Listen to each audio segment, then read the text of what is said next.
ہر صاحب حیثیت فرد کو قربانی کرنا چاہیے۔ نبی کریم صلی اللہ علیہ وآلہ وسلم کی حدیث کا مفہوم ہے کہ جس شخص کو قربانی کی وسعت حاصل ہو اور وہ قربانی نہ کرے تو وہ ہماری عیدگاہ میں نہ آئے۔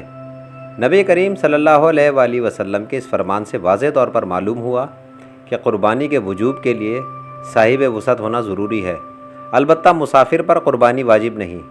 نبی کریم صلی اللہ علیہ وآلہ وسلم مدینہ منورہ میں 10 سال مقیم رہے اور ہر سال قربانی دیا کرتے تھے۔ نبی کریم صلی اللہ علیہ وآلہ وسلم کی ایک حدیث کا مفہوم ہے کہ اللہ تعالیٰ کو عید الاضحیٰ کے دن قربانی سے بڑھ کر کوئی بھی عمل زیادہ محبوب نہیں۔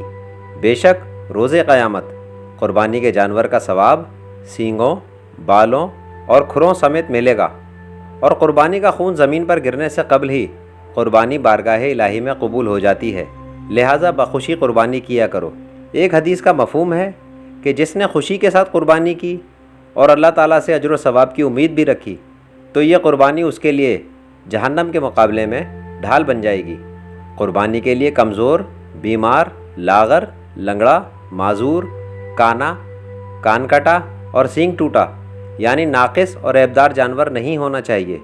خاتم النبیین حضرت محمد صلی اللہ علیہ وآلہ وسلم نے اپنی زندگی کے آخری سال حجۃ الوداع کے موقع پر 100 اونٹ نہر کیے، جن میں سے 63 کو آپ صلی اللہ علیہ وآلہ وسلم نے اپنے دست مبارک سے ذبح کیا اور باقی کو ذبح کرنے کا کام حضرت علی کے سپرد کیا، اور اس کے ساتھ اپنی ازواج مطہرات رضی اللہ تعالیٰ علیہم اجمعین کی طرف سے ایک گائے بھی ذبح فرمائی۔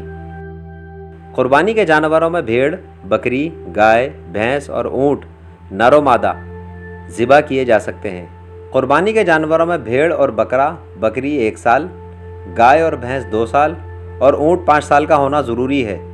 البتہ وہ بھیڑ اور دمبا جو دیکھنے میں 1 سال کا لگتا ہو اس کی قربانی بھی جائز ہے۔ اگر قربانی کا جانور بکرا، بکری، بھیڑ یا دمبا ہے تو وہ صرف ایک آدمی کی طرف سے کفایت کرتی ہے۔ ایک روایت میں آتا ہے کہ ایک قربانی اہل خانہ کے لیے کافی ہوتی ہے۔ اگر قربانی کا جانور اونٹ، گائے یا بھینس ہے تو اس میں 7 آدمی شریک ہو سکتے ہیں۔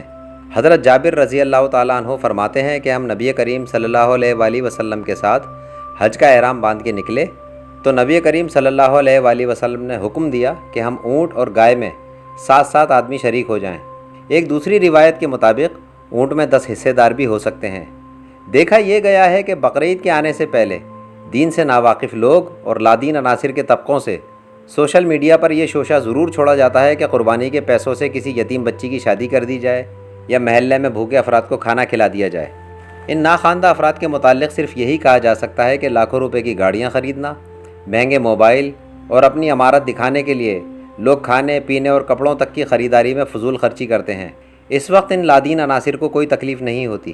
یہ ضروری ہے کہ ایسے عناصر کی حوصلہ شکنی کی جائے تاکہ ان کا جاہلانہ موقف ہمیشہ کے لیے دم توڑ جائے۔